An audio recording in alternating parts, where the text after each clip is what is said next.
तुमच्या गावामध्ये जे काही करणी कर्मकांड भूत या सगळ्या गोष्टी तुमच्या डोक्यामध्ये घातलेल्या आहेत, त्याला अण्णाभाऊ साठे गाडायला सांगतात आणि विज्ञानाचा परिवर्तनवादी विचार या मर्यादेच्या गाडा या कथेमधून अण्णाभाऊ सांगतात. हा अण्णाभाऊचा विचार आहे, हे तुम्हाला नीट समजून घ्यावं लागेल. पण आज आमच्या मातंग समाजातल्या युवकांना, खास करून इथं युवक थोड्या मोठ्या प्रमाणात दिसतात आणि म्हणून मला युवकांना सांगावं लागेल, भावंडांनो नीट समजून घ्या.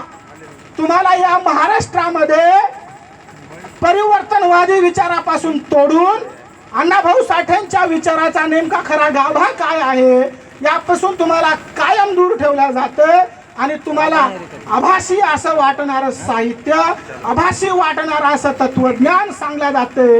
मग हे आभासी वाटणारं तत्वज्ञान नेमकं कोणतं आहे? तर मग सांगायचं की आम्ही मातंग ऋषीचे वारसदार आहोत, आम्ही जांबुवंताचे वारसदार आहोत, आम्ही हनुमानाचे वारसदार आहोत.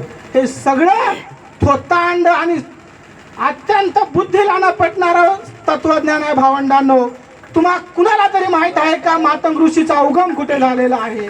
हनुमानाच्या उत्पत्ती बद्दलचा एक तरी पुरावा तुमच्याकडे आहे का? आणि मग हनुमानाचा मातंगाशी नेमका काय संबंध आहे हे तुम्हाला सांगता येईल का?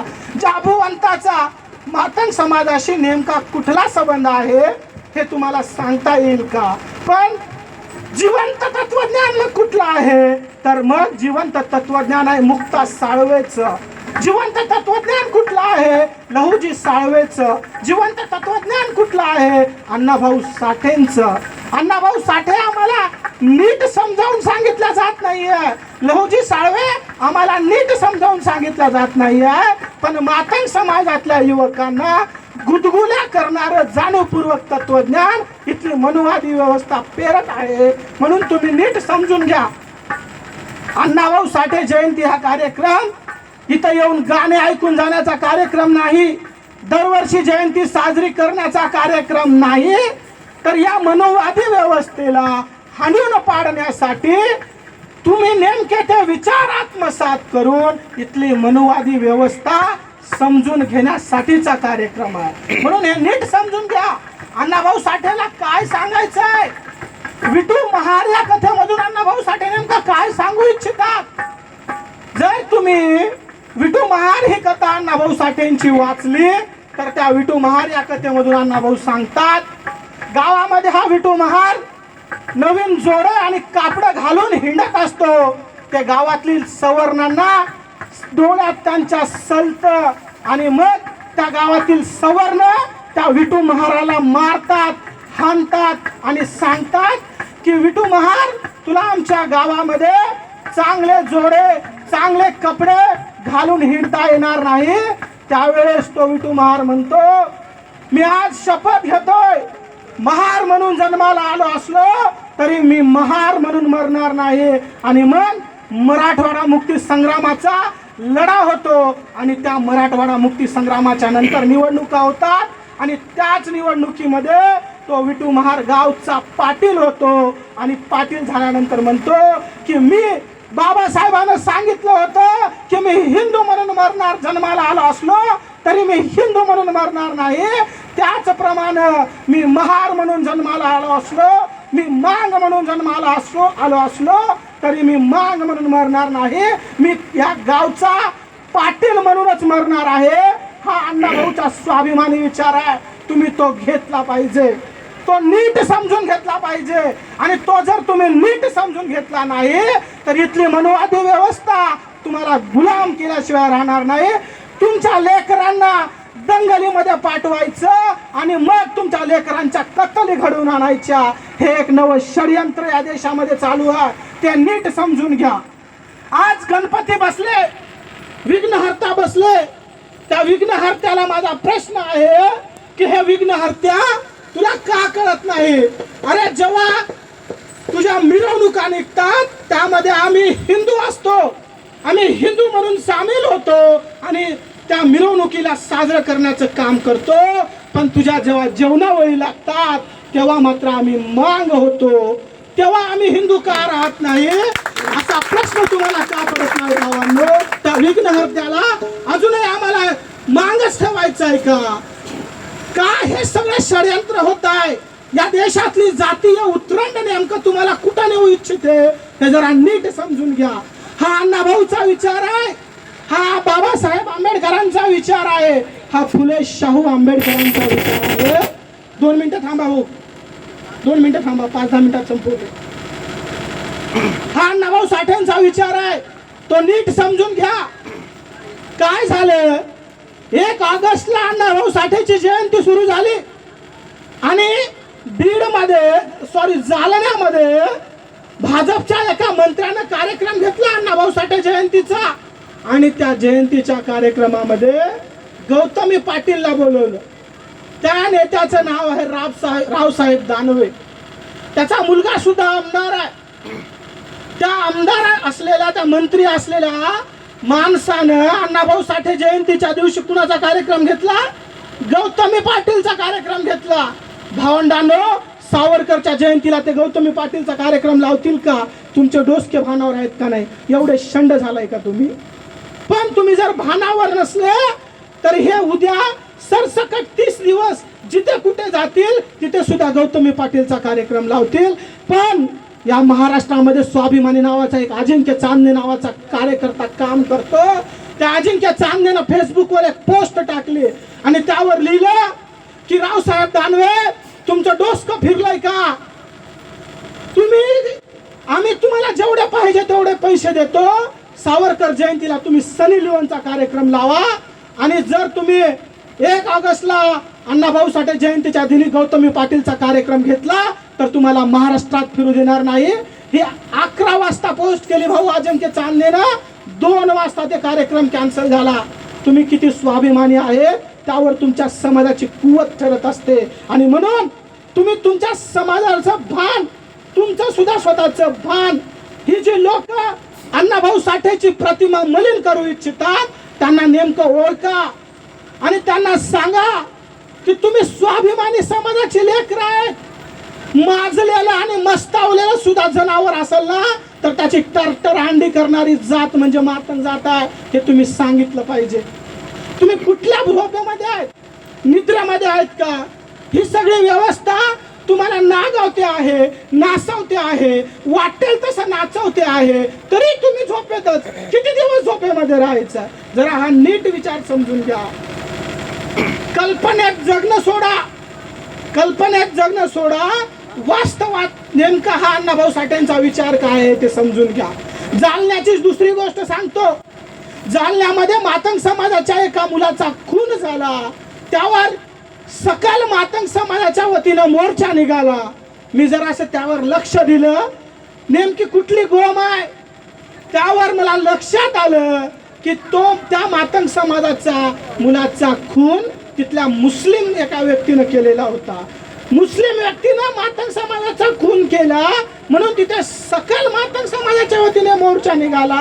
भावंडांनो, मग आमच्या गावातला सवर्ण हिंदू रोज आमच्या माया बहिणीवर बलात्कार करतोय, आमचे कत्तली करतोय, आमच्या हत्या करतोय, तेव्हा कुठे जातो हा सकल मातंग समाज?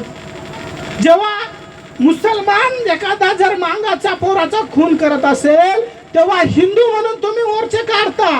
मग इथला पाटील आणि त्या पाटलाच्या अंतर्गत स्वतःला सवर्ण समजून घेणारे हिंदू जेव्हा आमच्यावर अन्याय करतात तेव्हा आम्ही हिंदू राहत नाही, तेव्हा आम्ही मांग होतो. ही जातीय उतरंड समजून घ्या. हा जातीय नशा, ही जातीय विषाची पेरणी कुठली विचारधारा करते आहे ते जरा नीट समजून घ्या. म्हणून हे जर तुम्हाला आज नीट समजलं नाही तर येणाऱ्या काळामध्ये तुमचं भविष्य नेमकं काय असणार आहे हे मला माहित नाही. पण आज जर तुम्ही भानावर आले नाही तर तुमची उद्याची पिढी गुलाम झाल्याशिवाय राहणार नाही. मला बरंच काय बोलायचं होतं पण महत्वाचे काही आता तेवढं बोलता येणार नाही. कार्यक्रम योग्य वेळेवर झाला नाही. आमच्या मिरवणुका निघतात जयंतीच्या, त्यामध्ये कुठले गाणे वाजतात? गाणे वाजतात मांग म्हणजे कॉलर टाईट. अरे कुठली कॉलर टाईट आहे भावा तुझी? गावात तुझ्या माग समाजाचा जर सरपंच असेल तर त्याला झेंडा सुद्धा फडकवू देत नाही. कुठली मातंग समाजाची कॉलर टाईट आहे? 2 वर्षापूर्वीची घटना सांगतो. तुमच्या गावावर 3 किलोमीटर असलेल्या गावामध्ये एक पीजी झालेला पोरग वाढायला लागलं. त्या गावातल्या गावानं त्या वाढण्यावर बहिष्कार टाकला, तरी तुमची कॉलर टाईट आहे. सांगलीमध्ये मातंग समाजाची 2 पोरं विहिरीमध्ये पोहायला गेली, तर त्यांना त्यांचे कपडे उतरवून गांडीवर मारण्यात आलं, तरी तुमची कॉलर टाईट आहे. नेमकं भानावर या. कुठले गाणे डीजे मध्ये वाजत आहेत? मांग म्हणजे कॉलर टाईट. जेव्हा मांगानं दिली केरसुनी, जेव्हा मांगाने केरसुनी बांधली, तेव्हा तुझ्या घरात लक्ष्मी आणली. अरे हे सगळे गाणे मातंग समाजाची प्रतिमा मलिन करणारे आहेत. जरा नीट लक्षात घ्या. मांगन मांग आणि भलतीच खबर सांग. साहेब नवीन गाणं आलं हे, मांगाचं मांग आणि भलतीच खबर सांग. कुठून येतात हे गाणे? या गाण्याचे रचयिते नेमके कोण आहेत? कोण देते या विचारधारेला पाठिंबा? कुठली संघटना आहे हे अशी गाणे बनवते? आणि जेव्हा तुम्ही मिरवणूक काढता तेव्हा सुद्धा तुम्ही भानावर राहिलं पाहिजे. तुमच्या गावातून जर एखाद्या पालखीचं जर मिरवणूक निघत असेल, तर घराच्या मध्ये असलेल्या स्त्रिया सुद्धा दरवाजा उघडून त्या पालखीचं दर्शन घेतात. पण अण्णाभाऊची मिरवणूक निघाली तर लोक दरवाजे लावून घेतात. हा आदर्श तुम्ही मोडला पाहिजे. अण्णाभाऊची मिरवणूक निघाली ना, तर स्त्रियांना असं वाटलं पाहिजे की येऊन आपण त्या सुद्धा मिरवणुकीमध्ये सामील झालं पाहिजे. असा हा नवीन आदर्श तुम्ही निर्माण करायला पाहिजे. ही राजकीय भाषण करण्याची स्टेज नाही, पण मी प्रबोधनकार आहे, बिन्नीचा चळवळ्या माणूस आहे. मला आज बोलावंच लागेल, आणि जर मी बोललो नाही तर हा माझा स्वतःवरचा अन्याय ठरेल. म्हणून पुढचे अजून 5-6 मिनिट संयम ठेवून ऐका. कारण मी पण माझ्या सगळं व्यस्ततेचं सगळं सोडून आलोय. जाती संग माती खावं लागतंय. बाहेर गेलो ना, लोक पैसे देतात, सन्मान देतात, सगळंच देतात. आपल्या जातीमध्ये आलं की उपेक्षा होते. लोक म्हणतात की ह्याला काय कळतं. तरी पण ज्या जातीमध्ये तुमचा जन्म झालेला आहे त्या जातीची उन्नती करणं हे तुमचं प्रथम कर्तव्य आहे, असं बाबासाहेबांनी सांगितलेलं आहे. आणि म्हणून त्या बाबासाहेब आणि एकंदरीत प्रबोधनाच्या चळवळीला अपेक्षित कुठला विचार आहे ते मला आज सांगावाच लागेल. आणि ते जर सांगितलं नाही तर एक प्रबोधनकार म्हणून मी तुमच्यावर केलेला हा अन्याय असेल. म्हणून 5-6 मिनिट मला नेमकं काय सांगायचं ते तुम्ही ऐकून घेतलं पाहिजे. मोहन भागवत कुठल्या संघटनेचे आहे ते तुम्हाला सांगण्याची गरज नाही. 1 ऑगस्टला अण्णाभाऊ साठेंची जयंती झाली आणि मोहन भागवतांनी असं सांगितलं की अण्णाभाऊ धार्मिक होते. अण्णाभाऊ धार्मिक होते असं भागवतांनी वक्तव्य केलं. त्या भागवतांना मला विचारायचंय की भागवत साहेब, अण्णाभाऊ जर धार्मिक होते तर मग त्यांना वर्गाच्या बाहेर बसून का शिकावं लागलं हो?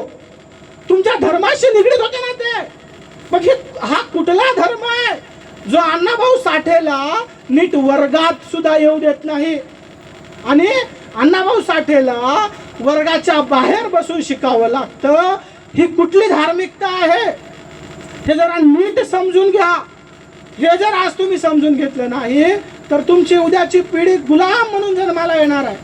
म्हणून अण्णाभाऊ साठे धार्मिक होते तर अण्णाभाऊ साठेंचं समग्र साहित्य मी वाचलेलं आहे, पण अण्णाभाऊ साठेंच्या साहित्यामध्ये कुठेच हिंदू या शब्दाचा उल्लेख झालेला नाही.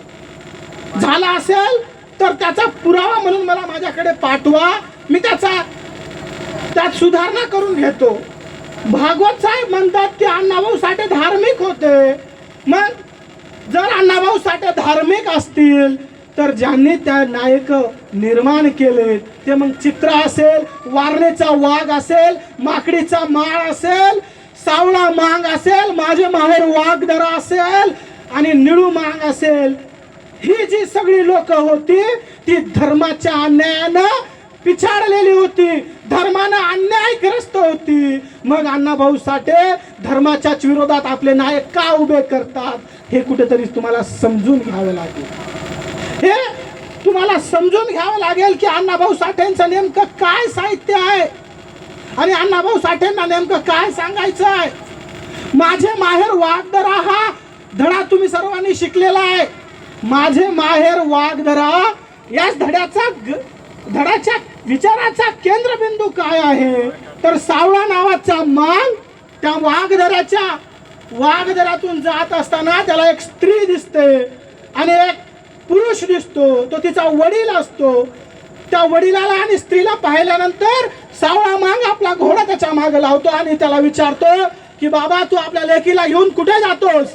त्यावेळेस तो पाटील म्हणून सांगतो की बाबा तो राजाराम पाटील माझा जावई आहे, पण तो राजाराम पाटील माझ्या लेकीला नांदवत नाही. त्यावेळेस सावळा म्हणतो पाटील घाबरायचं काम नाही, ही लेक म्हणजे माझी सावळ्याची लेक आहे.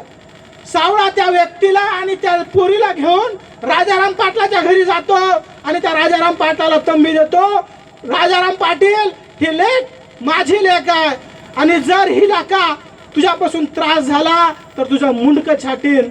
एवढ्यावरच राजाराम पाटील त्या लेकीचं नाम न लावतो आणि ती लेक म्हणते अरे सावळ्या तुला उदंड आयुष्य लागलं पाहिजे, माझ्यासारख्या हजारो लेकींचं नांदणं तू संसार लावलेला आहे. पण इथली साहित्यातली व्यवस्था काय सांगत होती, मांग जात म्हणजे चोर आहे, मांग जात म्हणजे गुंडे आहेत, मांग जात म्हणजे गुंडगिरी प्रवृत्ती असणारी लोक आहेत, हे साहित्य सांगत होतं. तर दुसरीकडे अण्णाभाऊ साठेचं साहित्य काय सांगतं, अरे पाटलांच्या सुद्धा लेकीचं नाम न लावणारा सावळा, कालही आम्ही लेकींचे संसारच लावलेत आणि आजही मातंग समाजाचे माणसं लेकीचे संसारच लागले पाहिजे म्हणून काम करतात.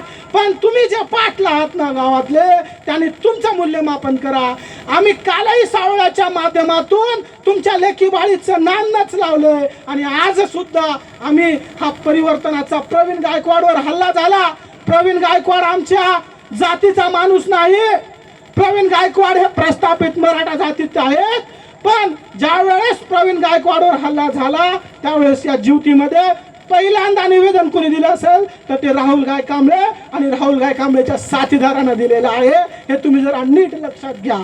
आम्ही विचारधारेला मानणारी माणसं आहोत. विचारधारा ही आमच्यासाठी प्राणप्रिय गोष्ट आहे. जीव गेला तरी 72 आहे, पण आम्ही आमची विचारधारा कधी सोडणार नाही. मग ती विचारधारा कोणती आहे? अण्णाभाऊ साठे बाबासाहेबाला गुरु मानतात, बाबासाहेब फुलेंना गुरु मानतात. फुले कुणाला गुरु मानतात? फुले तुकारामांना गुरु मानतात.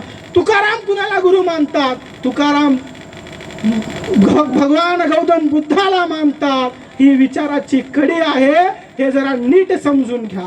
पण आज मातंग समाजातले काही दलाल लोक महार आणि मांग असा एक नवा उकरूनवाद काढण्याचं काम करत आहे. त्यांची गद्दार म्हणूनच चळवळ कधी लक्षात ठेवणार आहे. जी लोक जाणीवपूर्वक महार आणि मांग असा वाद लावण्याचं काम करत आहेत, त्यांना मला सांगायचं आहे की इथली विचाराची चळवळ तुम्हाला गद्दार म्हणूनच बघणार आहे.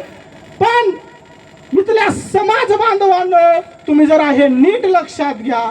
जी माणसं तुमच्यामध्ये या विचाराचं विष पेरू इच्छितात त्यांना ओळखण्याची पारख तुमच्यामध्ये निर्माण झाली पाहिजे. कुठले लोक आहेत जे तुम्हाला या बाबासाहेब आंबेडकरांच्या विचारापासून तोडू इच्छितात? बाबासाहेब आंबेडकर जय भीम हे अभिवादनाचं वाक्य नाही. जय लहूजी मातंगानं मातंगाला भेटलं तर जय लहूजी म्हणलं पाहिजे, हे जरूर अभिवादनाचं वाक्य होऊ शकतं. महारांनी महाराला भेटल्यानंतर, बौद्धांनी बौद्धाला भेटल्यानंतर जय भीम म्हणलं पाहिजे, तर त्यांच्यासाठी अभिवादनाचं वाक्य होऊ शकतं. पण या देशातील बहुजन समाज आणि ज्याच्यावर अन्याय झालेला आहे त्याच्यासाठी क्रांतीचं एकच घोषवाक्य आहे आणि ते घोषवाक्य आहे जय भीम, जय लहूजी. आणि त्याच्यानंतर फक्त आमच्या ओठामध्ये जय भीमच असला पाहिजे.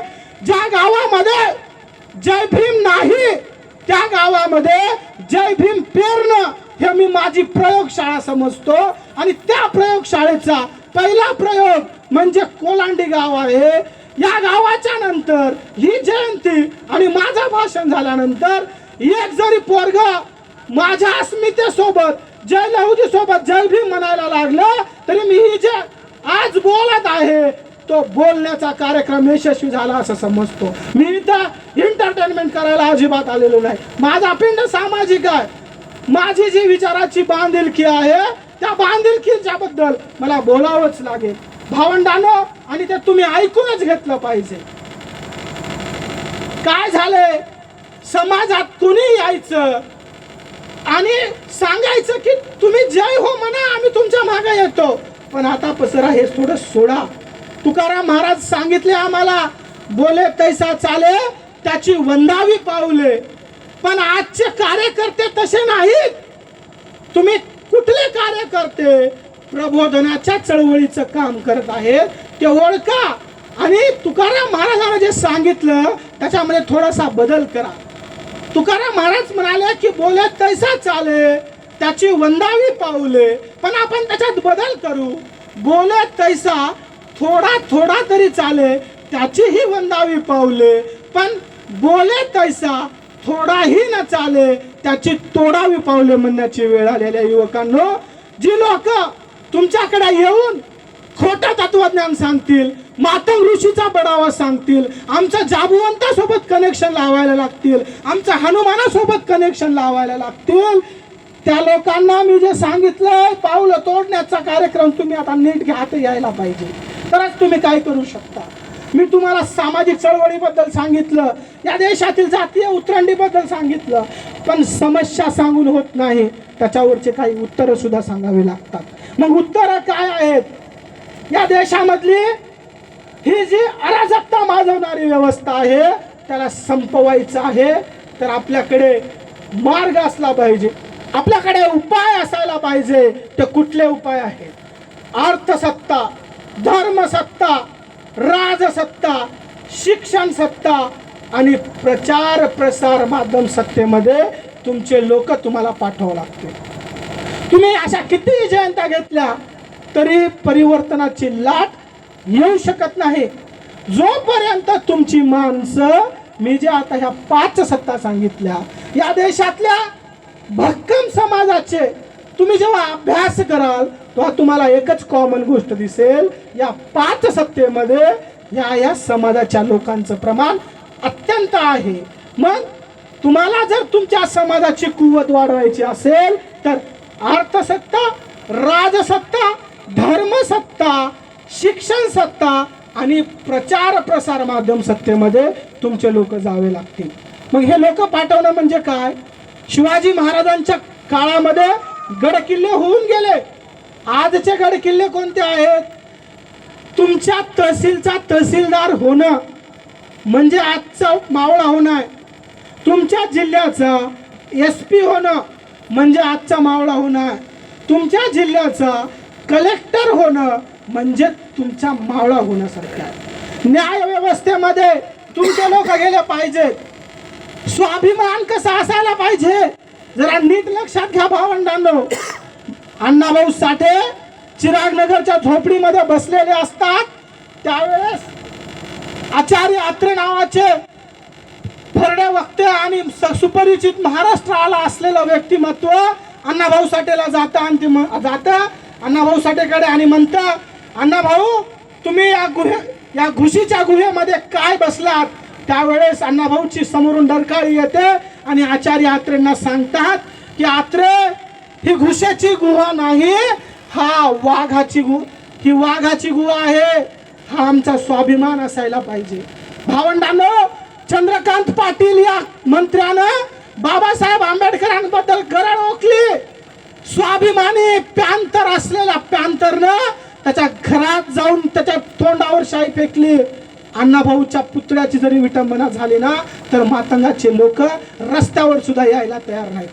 क्षंड झालात का तुम्ही? काय झालंय नेमकं तुम्हाला? आणि चंद्रकांत पाटील यांच्यावर ज्यानं शाई फेकली त्याला रीतसर अटक झाली. तर त्याच्या विरोधात अपील करण्यासाठी 100 वकील झाले होते. 100. मातंग समाजामध्ये 100 वकील आहेत का एकूण? जरा हे नीट लक्षात घ्या. जोपर्यंत तुम्ही न्याय व्यवस्थेमध्ये जाणार नाही, इथल्या राज्य व्यवस्थेमध्ये जाणार नाही, इथल्या धर्मसत्तेमध्ये जाणार नाही, तुम्हाला तुमचे न्यूज चॅनल काढता येणार नाही. काय करा पोरं, तुमच्याकडे जो मोबाईल आहे ना तो तुमचा हत्यार झाला पाहिजे. अण्णाभाऊ साठेच्या विचाराच्या रील्स बनवा, युट्यूबचे चॅनल्स काढा, इंस्टाग्रामवर तुमच्या रील्स बनवा, त्या चळवळीला समर्पित असलेल्या रील्स बनवायला शिका. तुम्ही तुमच्या विचाराचं काम करायला शिका. आमच्या मातंगाच्या स्त्रिया कुठले गाणे म्हणतात? येडामाईचे गाणे, चांद्याला जाण्याच्या आईचे गाणे. आणि बौद्धाची बाई कुठलं गाणं म्हणते?